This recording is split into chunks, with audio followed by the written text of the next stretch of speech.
আরও একটি সানডে ব্লগে সকলকে জানাই স্বাগত। তো বন্ধুরা, শীতের মরশুমে সকলে ঘুরতে টুরতে যাচ্ছ তো?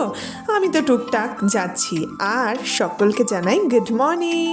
তো চলো ভিডিওটা আজ শেষ পর্যন্ত দেখো। কিন্তু আজকে না ভীষণ একটা কোয়ালিটি টাইম স্পেন্ড করছি আমি কল্যাণীতে, আর সেই সারাদিনের ভিডিওটাই তোমাদের সাথে শেয়ার করতে চলেছি আজকে।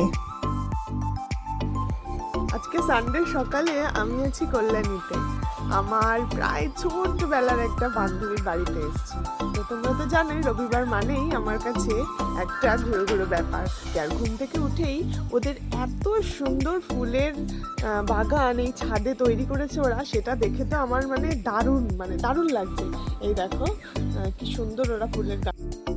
আজ বলি আমার এই বান্ধবীর গল্প। তো ও হচ্ছে রিয়া, খুব ছোটোবেলার বান্ধবী আমার। যখন থেকে আমি স্কুলে ভর্তি হই ঠিক তখন থেকেই ওর সাথে আমার বন্ধুত্ব। তো ওর বাড়িতে যাওয়ায় ও তো খাওয়ার দাওয়ারে এলাহি কাণ্ড ঘটিয়ে দিয়েছে। তো ভুরি ভোজ করতে করতে সারা দিনটা বেশ ভালোই গেল, আর অনেক গল্প আড্ডা মজা হলো। ভালোবাসার মানুষের সঙ্গে সারাদিন থাকতে পেরে আমারও কিন্তু দারুণ লাগলো। দারুণ লাগার দিনগুলো না বড্ড ছোট হয় বন্ধুরা। আমার বানানো এই ছোট্ট ভিডিওগুলো যদি তোমাদের কাছে ভালো লেগে থাকে তাহলে কিন্তু অবশ্যই আমার পাশে থেকো, অবশ্যই লাইক আর ফলো করো। তো বন্ধুরা চলো আজকের জন্য টাটা অ্যান্ড বাই।